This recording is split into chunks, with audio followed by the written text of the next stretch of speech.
कि रामचंद्र जी जो है वह शर्वरी नदी को पार कर रहे थे और उनके साथ साथ में बहुत सारे लोग पीछे पीछे और गए थे, लेकिन वह सब जो थे वो शर्वरी नदी को पार नहीं कर पाए। और राम ने सीता के लिए एक हाथ में दबा करके और ऐसे पार कर गए जैसे हाथी सूंड में कमल को दबा करके पार कर जाता है। तो वह सारे राजा उस ओर खड़े थे और राम उस साइड चले गए। और राम ने बोला कि अब तुम लोग एक काम करो, वापस लौट जाओ, इसी में तुम्हारी भलाई है। तदनंतर जिनके नेत्रों से आंसू झर रहे थे, ऐसे सबके नेत्रों से क्या हो रहा था, आंसू झर रहे थे। ऐसे कितने ही राजा बहुत विलाप कर अपने भवन की ओर उन्मुख हुए और कितने ही लोग उसी दिशा में नेत्र लगाए हुए मिट्टी आदि के पुतले के समान खड़े रहे। अब क्या होता है, सबका राग अलग अलग होता है। किसी को तीव्र राग होता है, किसी को मंद होता है, किसी का 2 दिन में ख़त्म हो जाता है, किसी का 4 दिन में होता है, किसी का महीना भर में होता है, किसी का 6 महीने में होता है, किसी का होता नहीं समझ रहे ना। तो ऐसा होता है। तो कुछ राजा ऐसे थे जो मंद रागी थे, तो उनके साथ में क्या घटना घटी कि वे थोड़ी देर तो वहाँ खड़े रहे और जब उन्होंने सोचा कि अब राम तो चले गए तो वो लौट के अपने घर चले गए। राम के साथ भी हुआ कि जो एकदम रागी थे वो तो यहाँ पर आचार्य बोल रहे कि वो पुतले के जैसे वहीं दृष्टि लगाए खड़े रहे। ऐसा लग रहा था कि पुतले खड़े हैं। तीव्र राग था राम से। और कितने ही मूर्छित होकर पृथ्वी पर गिर पड़े। उनको चक्कर आ गए कि हम सहन नहीं कर सक रहे कि राम जो है हमें छोड़ के चले गए। उनको जो था वहीं मूर्छा आ गई और मूर्छा खा के गिर पड़े। और कितने ही प्रबोध को प्राप्त होकर कहने लगे यह संसार असार है और इस संसार को धिक्कार हो काका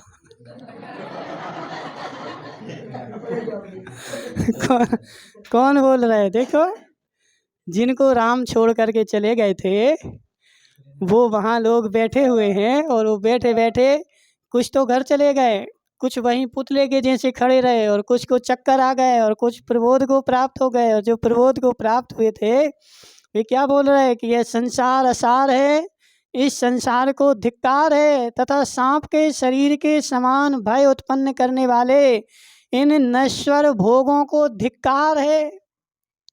कैसे बताओ, सांप का शरीर होता है, यदि अंधेरे में तुम्हारी रजाई में सांप घुस जाए कैसा लगता बताओ। सांप छुआ किसी ने कभी है किसी ने सांप छुआ, नहीं छुआ है? हाथ से पकड़ा ना, कैसा रहता है? सांप जो होता है मुलायम होता है, ठंडा होता है, बिल्कुल एकदम सांप का शरीर ठंडा होता है, मुलायम होता है। तो ऐसे सांप अनजाने में आ जाए तो अच्छा लगता है, लगता कि नहीं? और यदि पता चल जाए कि ये सांप है समझो बात को। तो ऐसे आचार्य बोल रहे कि हे जीव जी अर्पित भाई, सांप के शरीर के समान भय उत्पन्न करने वाले इन नश्वर भोगों को धिक्कार हो। तो ये भोग जो हैं वो कैसे हैं? अनजाने में अच्छे लगते हैं लेकिन जब पता चल जाए तो धिक्कार हो। ठीक है, हाँ। जहाँ इन जैसे शूरवीरों की भी यह अवस्था है वहाँ एरंड के समान निस्तार हम लोगों की तो गिनती ही क्या। यहाँ आचार्य क्या बोल रहे हैं कि जब इन जैसे शूरवीरों की ये दशा है, राम की लक्ष्मण की, ये कितने शूरवीर महान योद्धा, 18 हजार जिनकी शादियां होने वाली हैं, वो फूंक दें तो तुम्हारे ये महल तो उड़ जाए उनके फूंकने से। तो जब इन शूरवीरों की ये दशा है कि इनको जंगलों में भोगना, मतलब कि जंगलों में इनको भटकना पड़ रहा है, तो फिर एरंड के समान निस्सार हम लोगों की क्या गिनती। जिस देश में सागुन के वृक्षों की कोई कीमत नहीं हो वहाँ एरंड का बीज, एरंड का जो पेड़ होता है ना वो निस्सार माना जाता है। क्यों? एरंड का जो पेड़ होता है उसको तोड़ोगे तो अंदर से पोला होता है, ना तो जलाने के काम में आता है और ना फर्नीचर बनाने के काम में आता, किसी भी काम में नहीं आता। इसलिए वो जो है वो निस्सार है। तो आचार्य बोल रहे हैं कि जब इन बड़े बड़े शूरों की ये हालत है तो हम तो एरंडे के बीज के समान हैं। तो समझो आशीष सेठ, जब रामचंद्र की और लक्ष्मण की ये हालत है कि जंगल में भटक रहे, तो तुम तो उनके बाल के बराबर भी नहीं हो। उनके पास जो संपत्ति थी, उनके पास जो संपदा थी, हमारे पास तो उनके बाल के बराबर भी नहीं है। और बाल तो हमने बहुत बड़ा बोल दिया। अभी आगे आगे देखना तो हम रामचंद्र जी की महिमा, जहाँ 4 दिन बैठ जाए तो वहाँ राजा वहीं के राजा बन जाते है। जहाँ पहुँच गए, जहाँ बैठ गए, वहीं के राजा रामचंद्र जी, लक्ष्मण जी महान लोग हैं। तो जब उनकी ऐसी हालत हो रही तो हमारी तो कोई संसार में गिनती है नहीं है। वियोग, मरण, व्याधि, जरा आदि अनेक कष्टों के पात्र था, जल के बबूले के समान निस्सार इस कृतघ्न शरीर को धिक्कार है। कैसा चरा रोग इस शरीर में, सतीश खोडनिया, कितनी सारी बीमारियां लगी हैं, नीचे नहीं बैठ पाते, कुर्सी चाहिए, टेबल चाहिए है?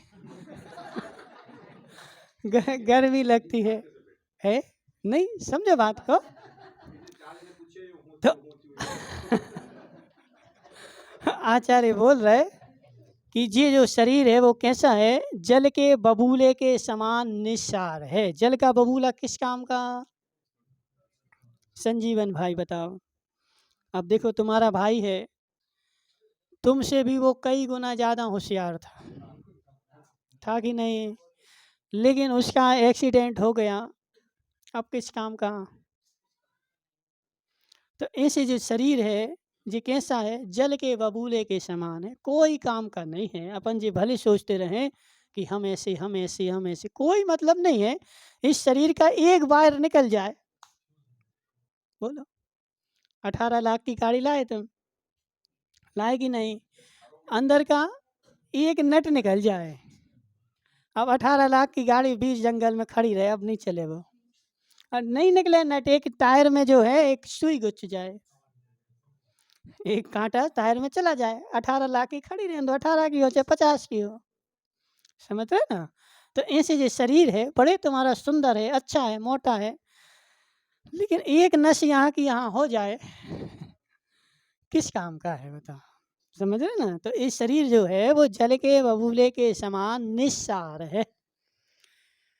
उत्तम चेष्टा के धारक जो मनुष्य बानर की भौहों के समान चंचल लक्ष्मी को छोड़कर दीक्षित हो गए थे, वे महाशक्ति के धारक भाग्यवान हैं। कौन है भाग्यवान? लक्ष्मी की गति बता रहे यहाँ पे। लक्ष्मी कैसी है? बानर की भौहों के समान। बानर देखना कभी और उसकी भौहें देखना, एक सेकंड में स्थिर नहीं रहती हैं। बानर की जो भौहें होती ना जी, एक सेकंड भी नहीं होती, घूमती रहती, हाँ वहाँ वहाँ वहाँ वहाँ। तो ऐसे आचार्य बता रहे हैं कि बानर की भौहों के समान चंचल लक्ष्मी को जिसने जान लिया है और जो मनुष्य दीक्षित हो गया है, वो कैसा है? भाग्यवान है। गाय वाली अम्मा, तुम कब लोगी दीक्षा है?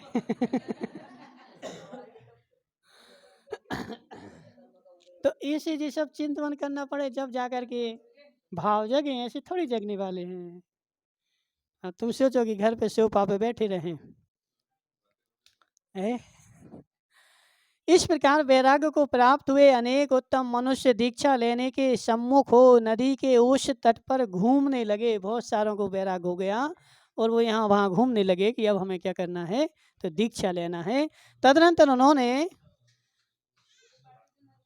हरे भरे वृक्षों की पंक्ति से घिरा हुआ एक ऊंचा विशाल और शुभ मंदिर देखा और मंदिर का वह स्थान नाना प्रकार के पुष्पों की जातियों से व्याप्त था तथा मकरंद रस के स्वाद से गूंजते हुए भ्रमर वहाँ मंडरा रहे थे। उन लोगों ने वहाँ एकांत में बैठे हुए स्वाध्याय में लीन विशाल तेज के धारक मुनियों को देखा। मंदिर देखा, मंदिर में एक वृक्ष भी था, उस पर भौरे मंडरा रहे थे, और उस वृक्ष के नीचे एक मुनिराज का संघ बैठा था। किसने देखा? जिनको वैराग्य हो गया था। ठीक है, तो उन्हें देखा। मस्तक पर अंजलि बांधकर सब लोगों ने उन्हें धीरे धीरे यथाक्रम से नमस्कार किया। ऐसी अंजलि बांध करके सबने नमस्कार किया। तदनंतर अत्यंत उज्जवल जिन मंदिर में प्रवेश किया, और उस समय भूमि प्रायः पर्वतों के सुंदर वनों से नदियों के तटों पर बने हुए जिन मंदिरों से विभूषित थी, वहां उज्जवल भावना को धारण करने वाले सब जिनेंद्र भगवान को नमस्कार कर समुद्र के समान गंभीर मुनिराज के पास बैठ गए। जैसे तुम लोग बैठे ना, तो ऐसे वो सब के सब लोग क्या करने लगे? मुनिराज के पास बैठ गए। वहां जाकर वैराग्य को धारण करने वाले सब लोगों ने सिर झुकाकर मुनिराज को नमस्कार किया, और तदनंतर यह कहा कि हे नाथ, पहले नमस्कार किया, ठीक, कहा नहीं पहले, हम लोगों को इस संसार से पार कीजिए। बोलो आशीष, तुम बोलो।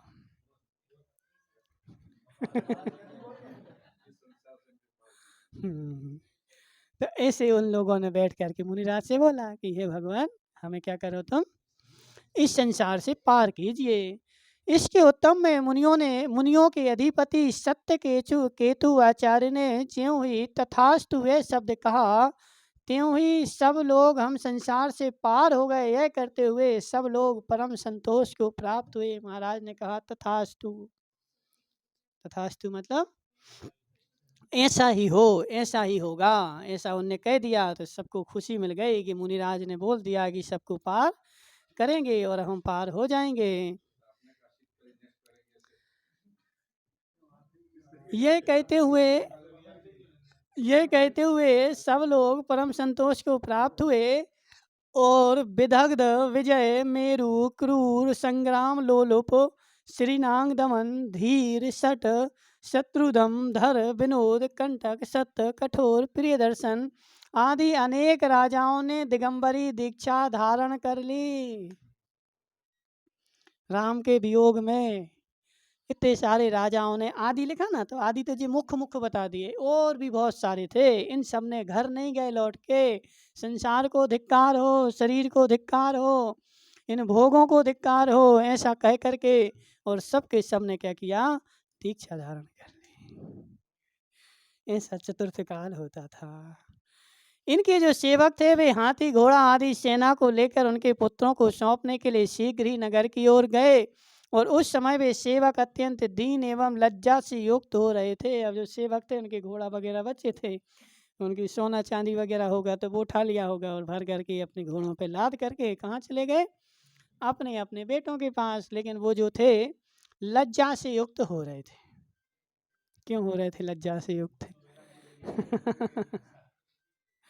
कि इन्होंने दीक्षा धारण कर ली। सम्यक दर्शन सम्यक ज्ञान रूपी आभूषण को धारण करने वाले कितने ही लोग अणुव्रत ग्रहण कर निर्ग्रंथ मुद्रा के धारकों की सेवा करने के लिए उद्यत हो गए। और जितने राजा थे जो बच गए थे, महाव्रत धारण नहीं कर पाए थे, उन लोगों ने क्या किया? अणुव्रत धारण कर लिए। और अणुव्रत धारण करके उन्होंने क्या किया?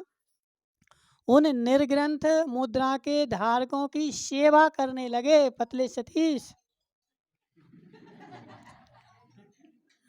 क्या? देखो, संसार में दो ही सारभूत वस्तु है, या तो निर्ग्रंथ बन जाओ, और नहीं बन पा रहे तो निर्ग्रंथों की सेवा कर लो, है? या तो निर्ग्रंथ हो जाओ।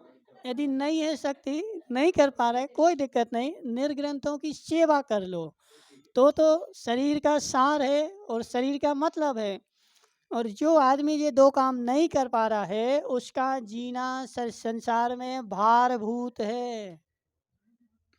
ना तो निर्ग्रंथ बनना है और ना निर्ग्रंथों की सेवा कर रहा है, भोगों में लीन है, तो उसका जो संसार जीवन है वह इस पृथ्वी पर भार है। ठीक है, सतीश खोदनिया ने महाराज की सेवा करी। ठीक है, महाराज का प्रारंभ हुआ था तो मंगल काम इनने किया था, और लास्ट हुआ तो भी इनने किया। समझ रहे? अपनी लक्ष्मी का उपयोग किया, आशीष सेठ ने भी किया। तो कहने का आशय क्या है कि यदि कोई महाराज की सेवा कोई धन से करता है, कोई तन से करता है, कोई मन से करता है, जिसके पास जो है उससे करता है, ठीक है ना। तो यहाँ पे क्या बोल रहे थे कि संसार में दो ही बातें सारभूत हैं, या तो निर्ग्रंथ बन जाओ, और नहीं बन पा रहे तो निर्ग्रंथों की सेवा कर लो मन से, ठीक है ना। तो हमारा यह जीवन जो है धन्य हो जाएगा। और कितने ही लोग संसार को जीतने वाले जिन्हें भगवान का अत्यंत निर्मल धर्म श्रवण कर मात्र सम्यक दर्शन में ही संतोष करके चले गए, अनुव्रत भी धारण नहीं करे, सम्यक दर्शन ही धारण किया। यानी किसी ने सम्यक दर्शन, ज्ञान, चारित्र तीनों धारण करे, और किसी ने अकेले सम्यक दर्शन धारण किया, किसी ने एक देश व्रत ले लिए, जिसकी जितनी क्षमता थी। अनेक सामंतों ने जाकर यह समाचार भरत के लिए सुनाया।